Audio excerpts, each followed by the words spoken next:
este trabalho voltado para a história de Paulo de Tarso e de Estevão é uma homenagem pálida a esses 2 grandes trabalhadores do início da igreja cristã.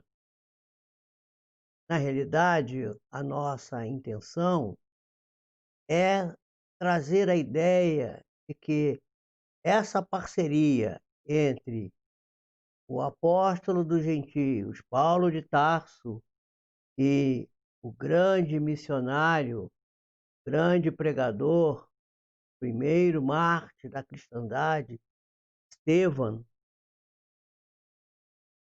é para contar uma história de uma união e de cooperação. Por isso demos o título de uma história de cooperação. A cooperação é fundamental na vida e se não houvesse Estevão, não existiria Paulo de Tarso. E se não houvesse talvez Paulo de Tarso, não haveria Estevão. É a história de um algoz e de uma vítima que acabam pelo processo de cooperação de um com o outro, transformando-se em protetor e protegido. A história contada por Emanuel, através do lápis magnífico de Chico Xavier, conta a saga de contando a saga de uma família israelita, um pai idoso, Joquebed, um ancião judeu, estudioso da Torá, dedicado a preservar, como os judeus daquela época, o trono de Moisés. Sua filha, um anjo encarnado, chamada Abigail. E seu filho, Jesiel, que mais tarde vai tomar o nome de Estevão. E nós vamos tentar aqui mostrar como isso se deu para que estimular que as pessoas que nos vejam, que nos ouçam, que assistam essa apresentação, possam se interessar pela leitura desse fantástico livro.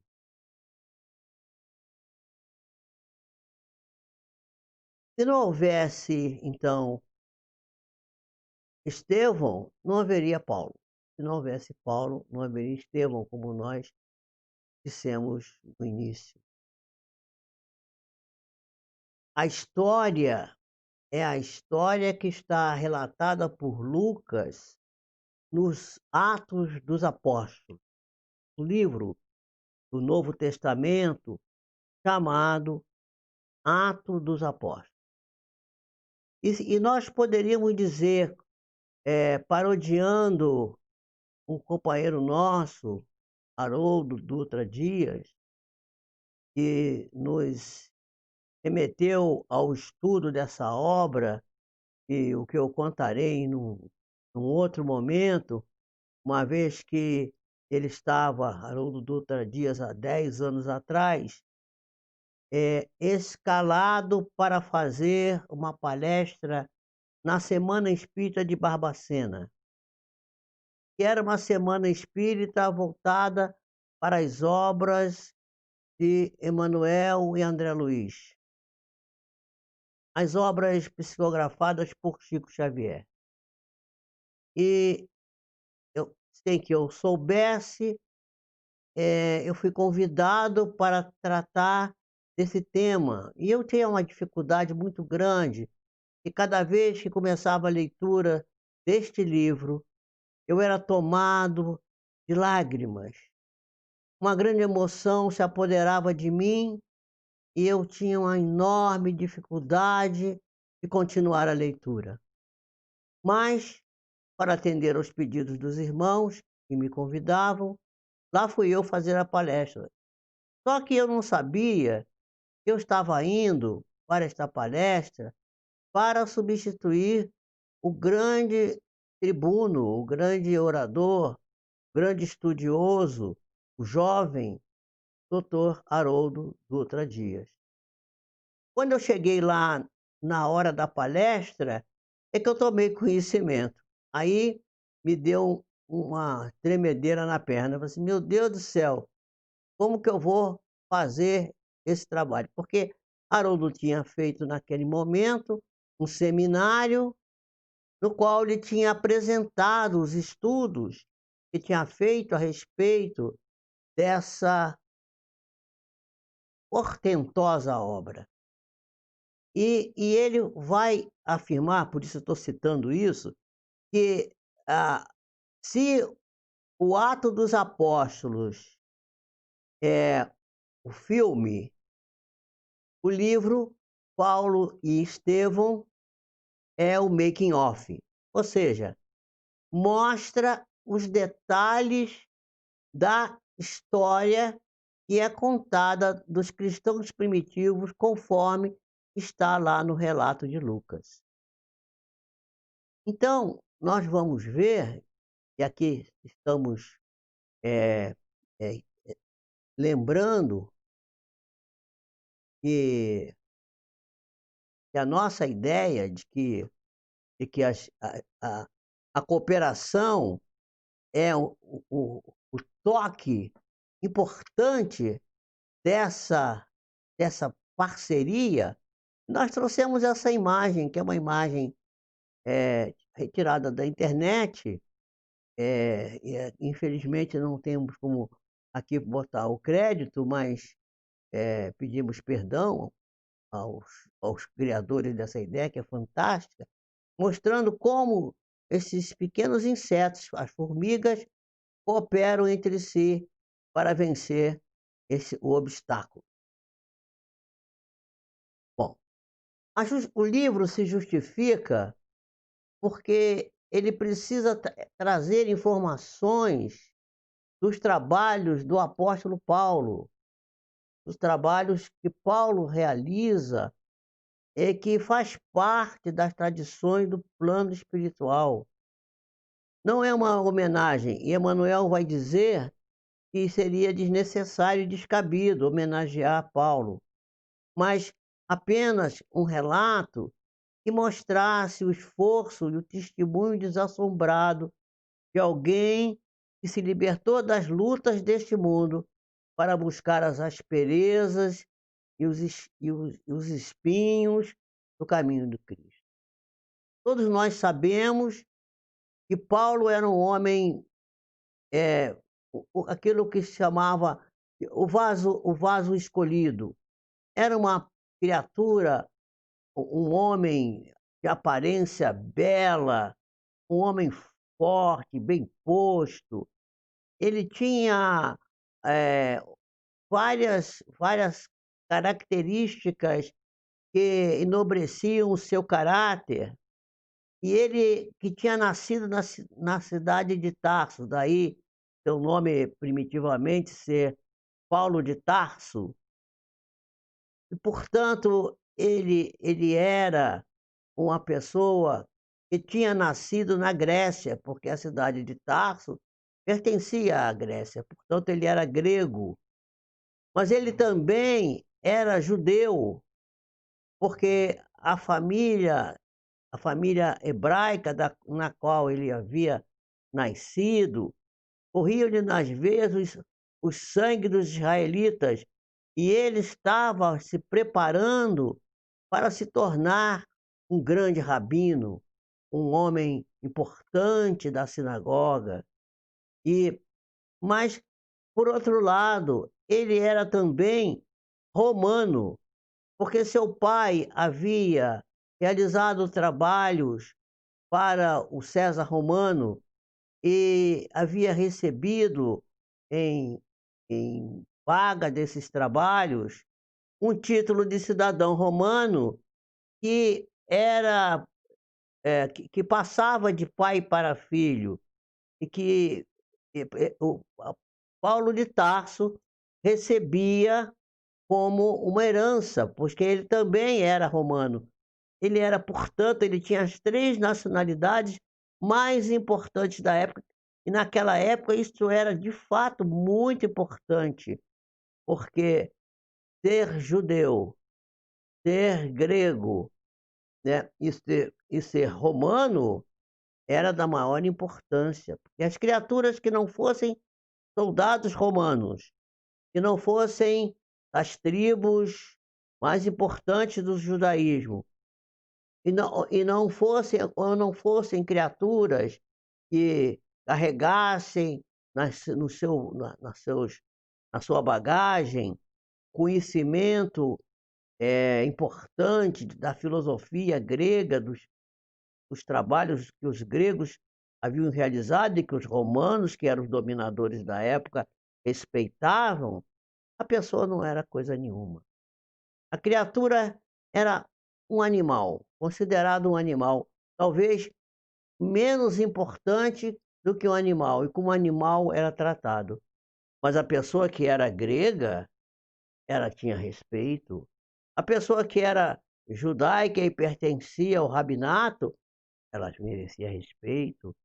E a pessoa que era romana, essa nem se fala, porque os romanos, o cidadão romano era a pessoa mais importante daquela época. Portanto, Paulo, que tinha todas essas características, Paulo de Tarso, ele vai abandonar desassombradamente todas essas todas essas peculiaridades, todos esses pergaminhos, todas essas, coisas importantes para o mundo, e vai se libertar das lutas do mundo, para buscar exatamente aquilo que era difícil, espinhoso, áspero, que é o caminho oferecido por Jesus.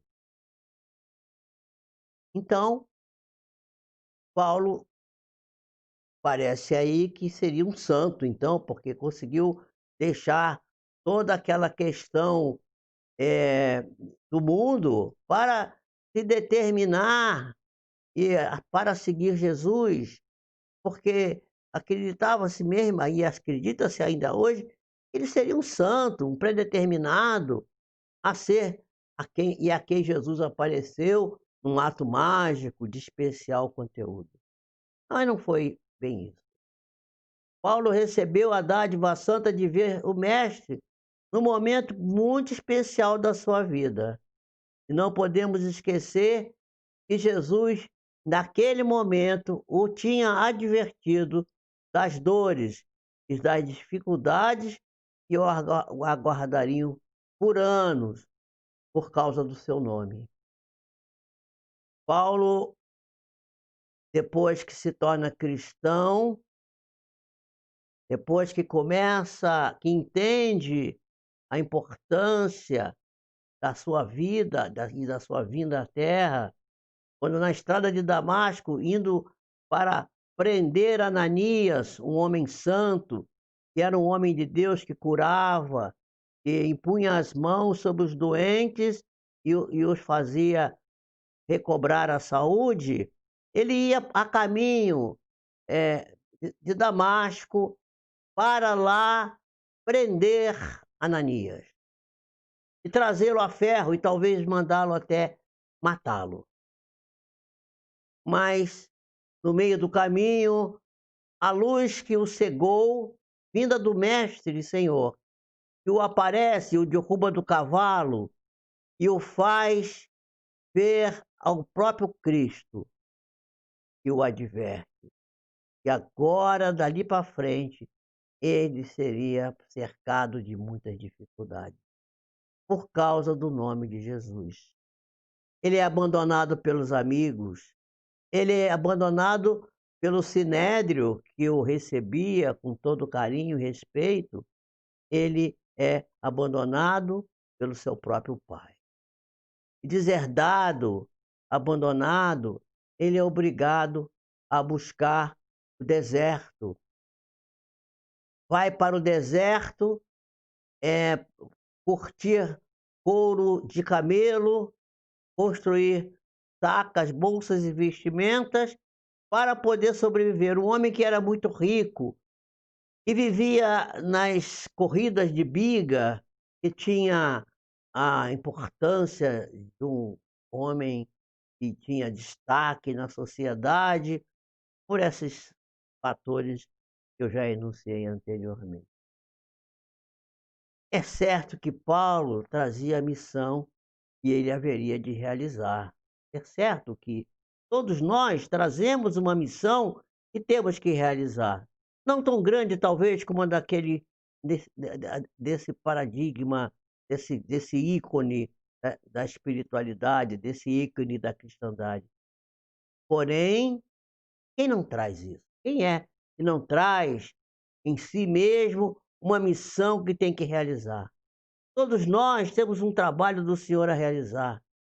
E porque dizemos por que nós dizemos sempre assim: "Ah, eu não sei qual é a minha missão, não sei o que é que eu tenho que fazer", porque nós temos ignorância, porque nós temos desatenção, porque nós temos vícios, nós temos hábitos, caprichos perniciosos, vaidade, orgulho, pontos de vista os quais defendemos de maneira desassombrada, mas muitas vezes sem necessidade.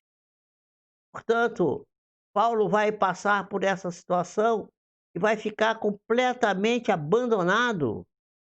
Logo que ele vê o Cristo e que ele se dirige a, a, a Ananias, porque Jesus diz que ele continue no seu caminho e vá até a Ananias, que era o homem que ele iria prender, matar, então, provavelmente, mandar matar, porque ele estava com uma carta que lhe permitia poder de vida ou morte nas pessoas que ele achasse que estavam perseguindo o trono de Moisés, que era o que ele defendia. Defendia com, com honestidade, ele achava que aquilo era o correto fazer.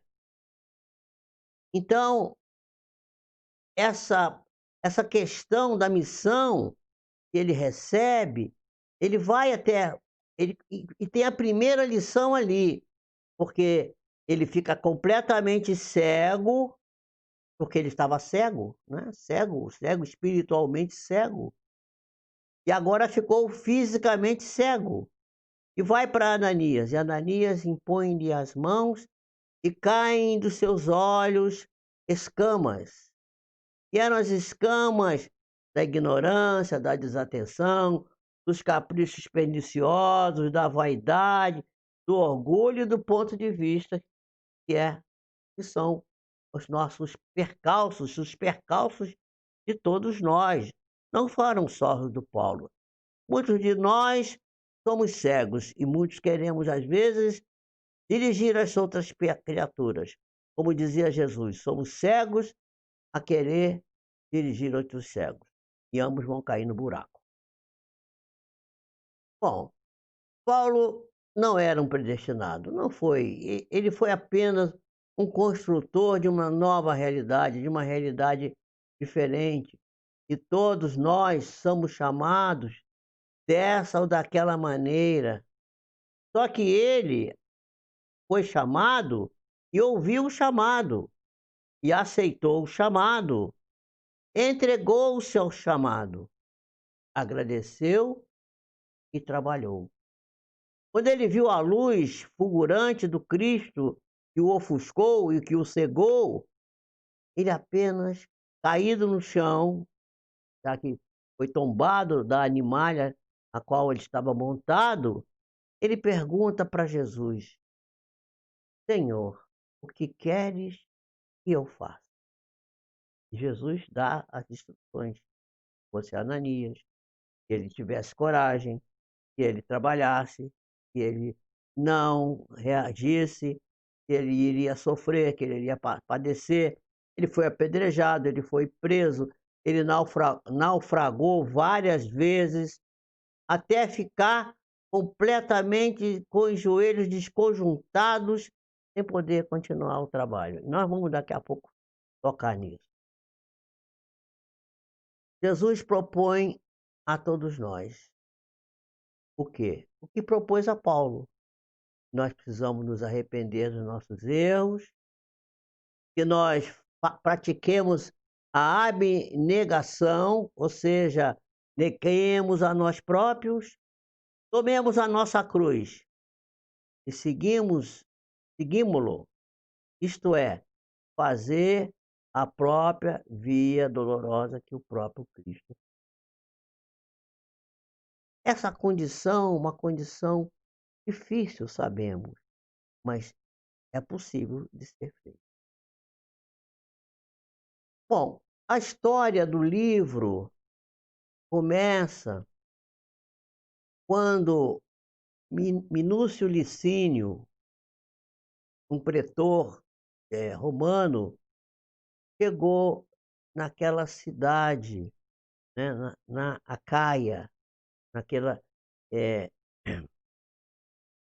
naquele local aonde começa a, a, toda essa saga. Era uma cidade belíssima, era uma cidade completamente reedificada por Júlio César, e era a mais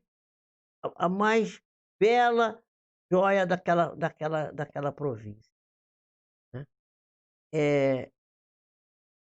A cidade era a cidade de Corinto, e tinha as suas ruas calçadas de mármore, e ali, embora fosse uma cidade, uma província grega, ali estavam romanos, judeus, e naquele momento, em virtude de ter havido uma revolta de escravos, a águia romana tinha mandado os barcos que, com os ventos favoráveis, chegaram rápidos, e os soldados romanos invadiram a cidade e iniciaram uma série de perseguições a todas as criaturas que ali viviam.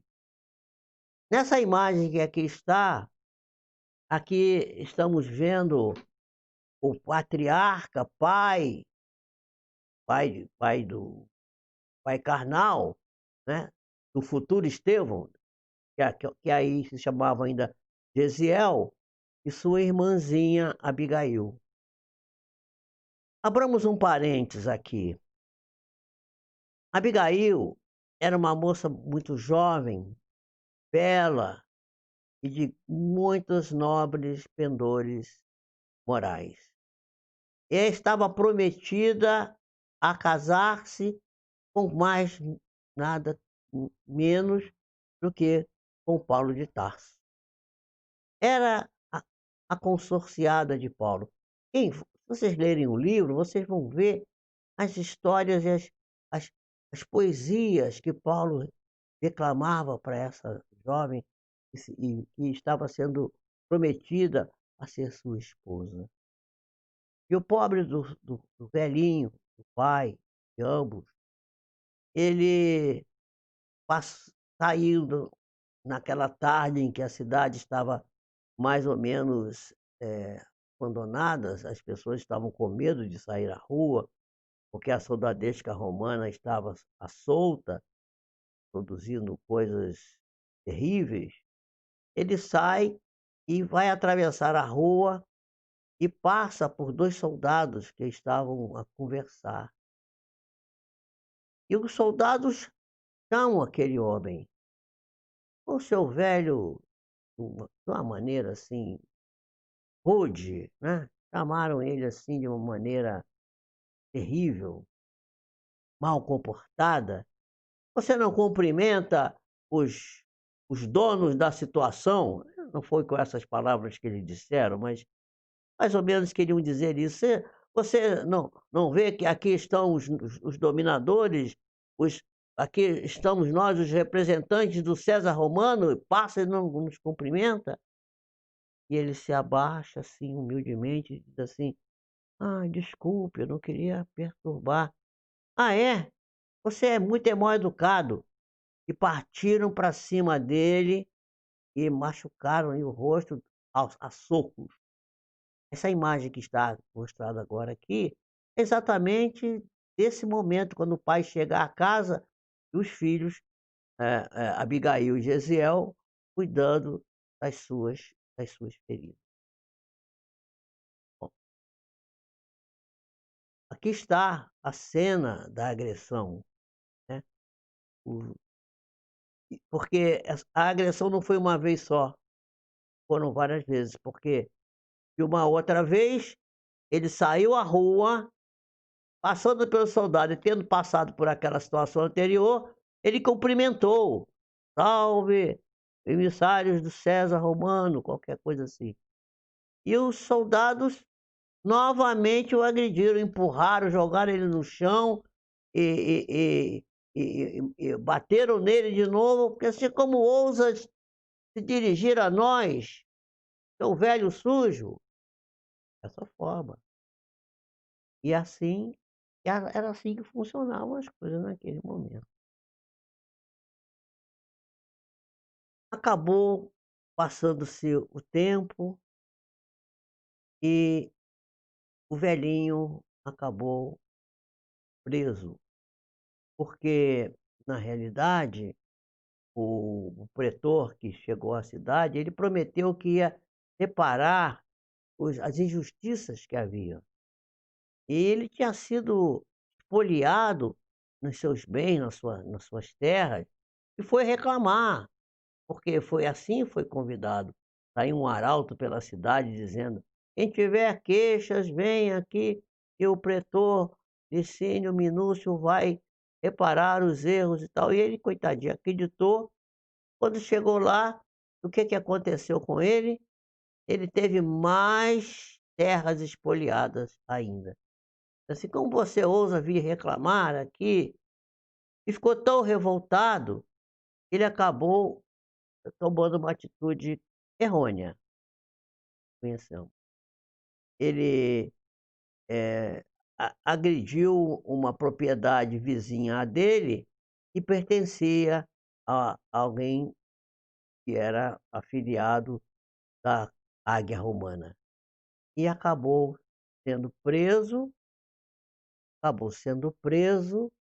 e sendo levado para a cadeia, e lá foi espancado, horrivelmente espancado.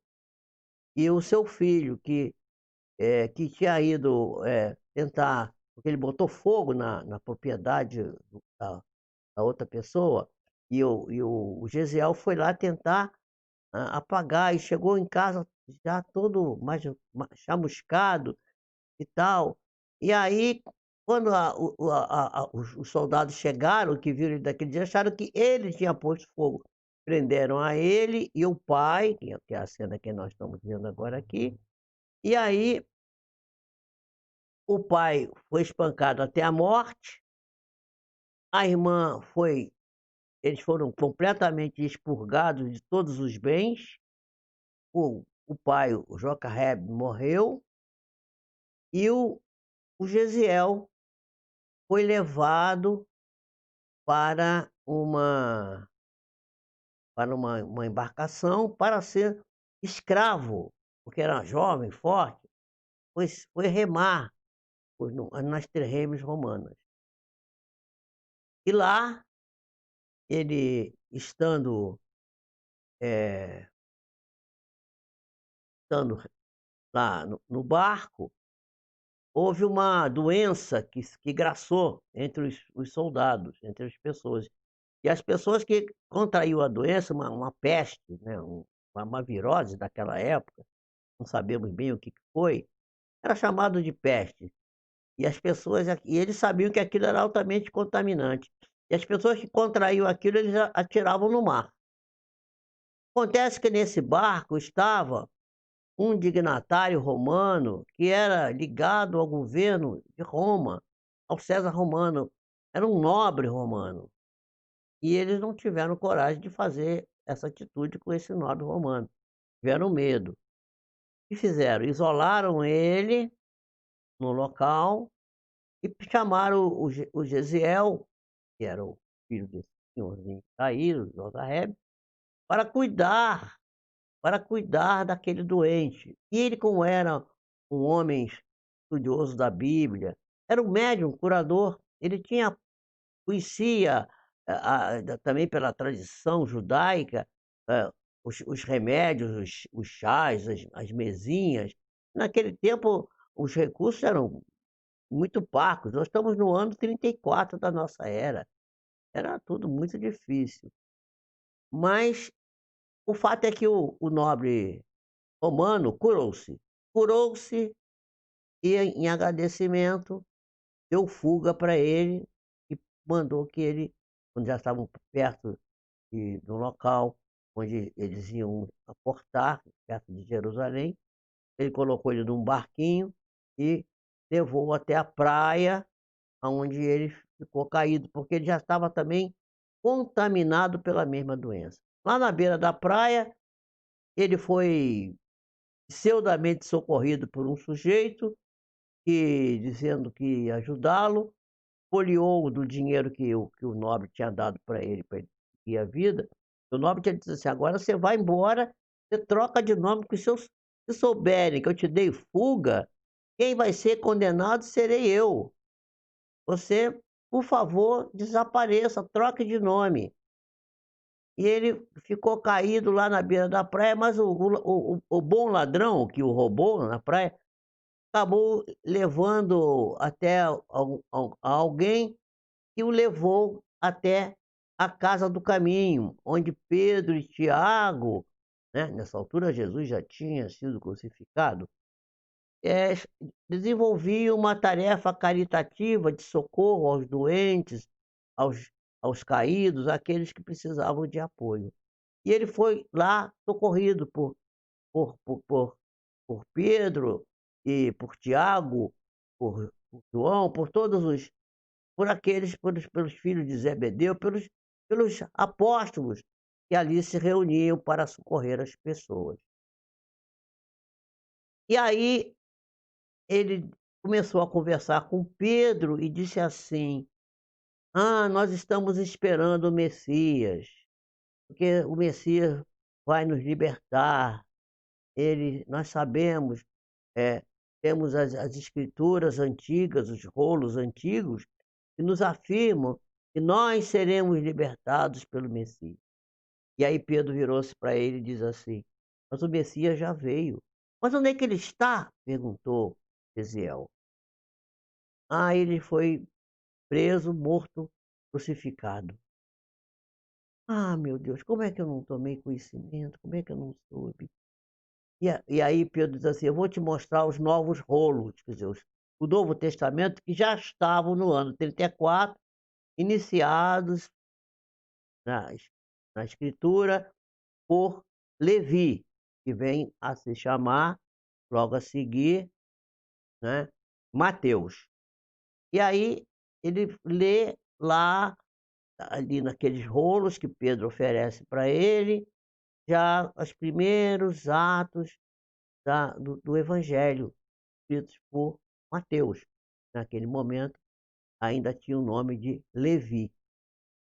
Então, ele reconhece a a o Messias, o messianato de Jesus, vira um grande estudioso da vida do mestre e passa a ser um grande pregador da palavra de Jesus.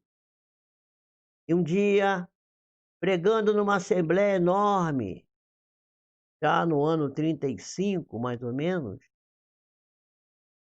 chegam os soldados e prendem todos os cristãos que ali estavam, que naquele tempo ninguém chamava-se cristão, chamavam os homens do caminho, as pessoas do caminho, e são todos presos. E como ele era o líder, porque ele que era o pregador, ele é entregue a Paulo. E Paulo, que era noivo de Abigail, porque nessa altura a Abigail tinha fugido. Ela tinha ido para a casa de uma família que a socorre, que é onde ela fica resguardada de qualquer outro contratempo, e, e continua o noivado com o Paulo, né? E sempre pedindo a Paulo que ajudasse ela a encontrar aquele irmão tão querido e amado por ela e que ela tinha perdido. Quando, naquele dia da prisão de Gesiel, que agora já tinha sido batizado por Pedro, né? Batizado aqui entre aspas, trocado de nome, e recebeu então o nome, o Gesiel recebeu o nome de Estevão. Então, a origem do Estevão nasce aí, a troca do nome de Gesiel por Estevão. E Paulo tinha providenciado a condenação desse Estevão, que ele não sabia que era irmão da noiva dele, a ser lapidado. Lapidação quer dizer ser morto a pedradas, que era como se fazia naquela época. E aí convida a noiva para assistir, para ver aquilo, como uma coisa assim, que ele tinha orgulho de fazer aquilo, que ele estava defendendo o trono de Moisés.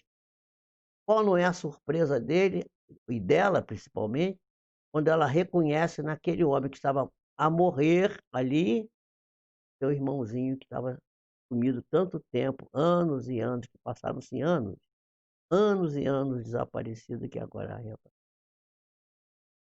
E então ele desencarna, Estevão desencarna, e há uma espécie de rompimento naquela relação de amor, que era uma relação de amor verdadeira, entre Abigail e Paulo. E ela vai para essa casa dessas pessoas que já tinham socorrido, lá ela fica, mais tarde ela contrai tuberculose, desencarna muito jovem.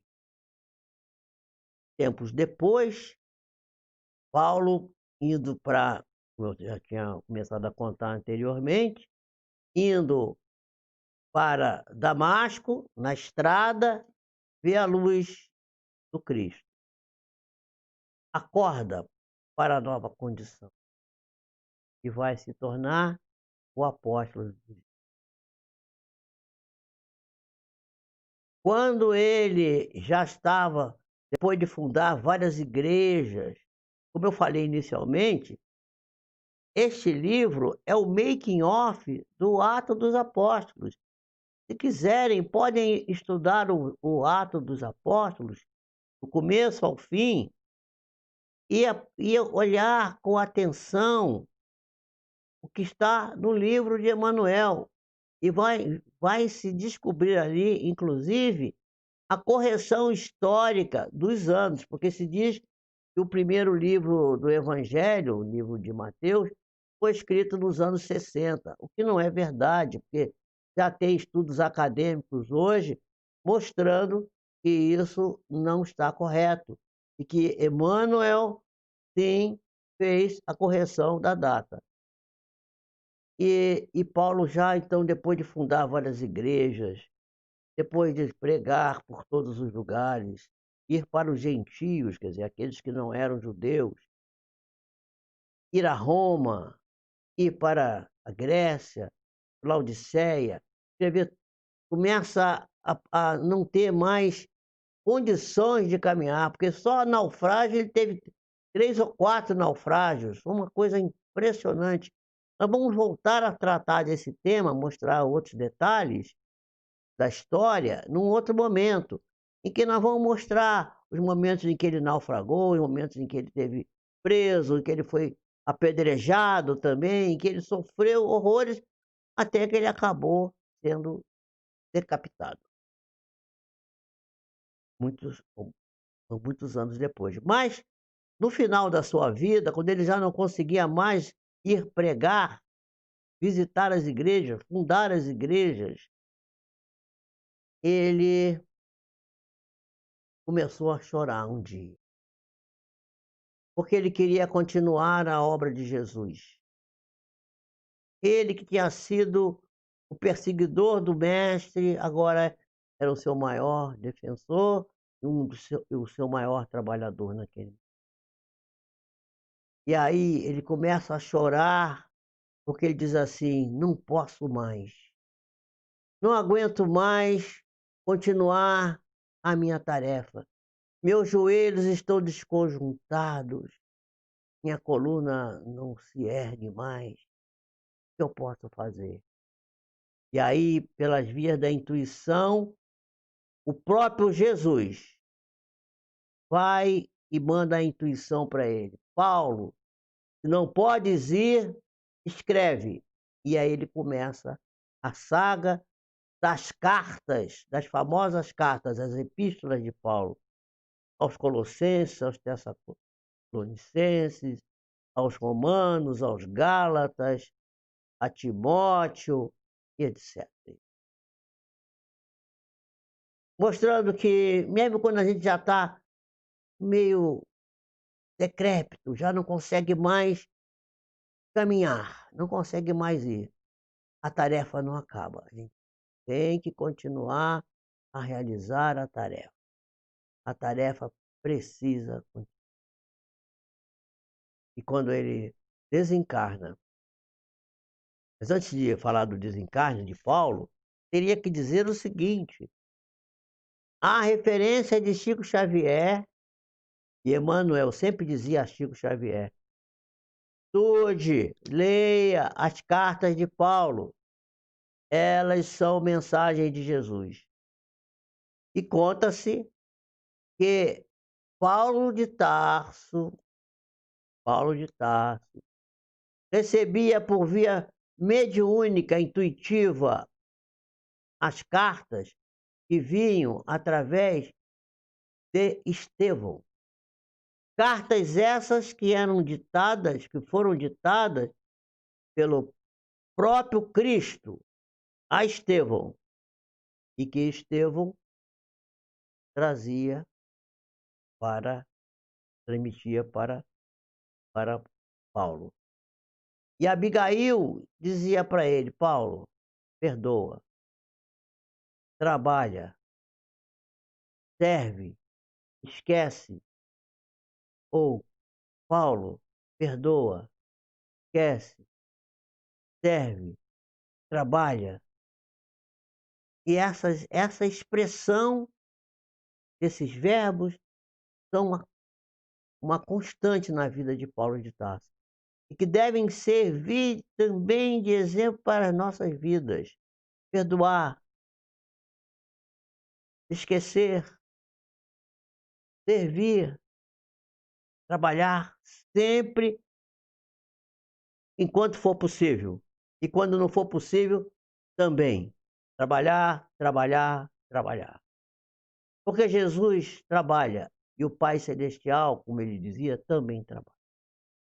E aí, Paulo, já no final, vai desencarnar e vem ser recebido por uma coorte de espíritos, aqui representado, tendo à frente Jesus e ao seu lado Estevão, que, sendo a vítima, e Paulo o algoz, essa história de cooperação mostrou que quando há amor, quando há compreensão e a luz do Evangelho de Jesus,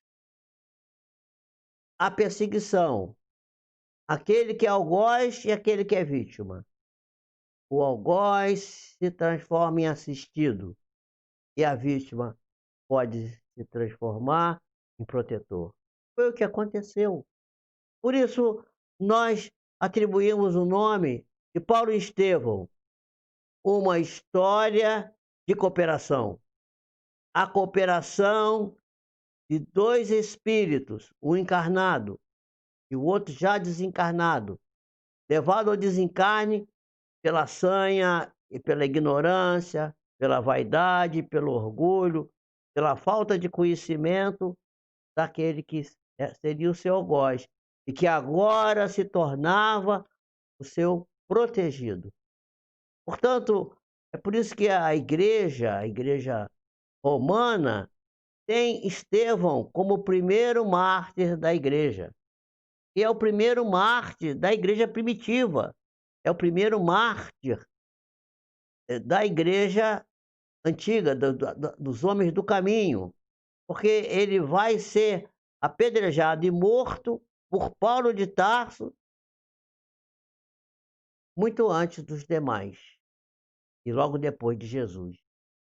E é interessante que a gente observe, concluindo agora já o nosso a nossa apresentação, de que é preciso sempre compreender, perdoar, servir, trabalhar. Sempre, sempre, sempre.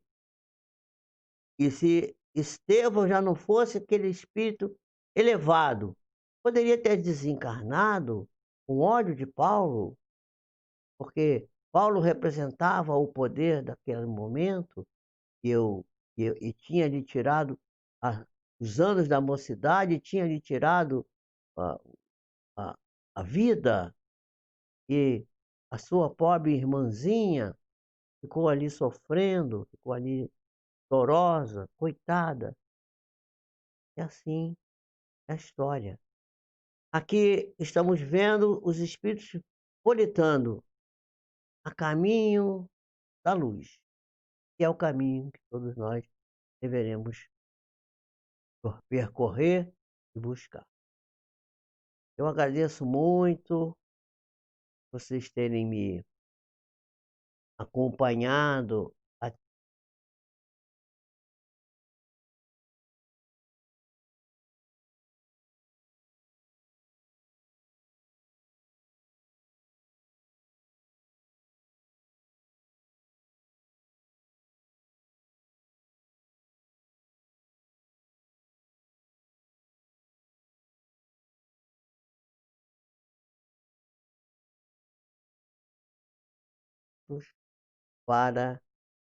para ajudar naquilo que for necessário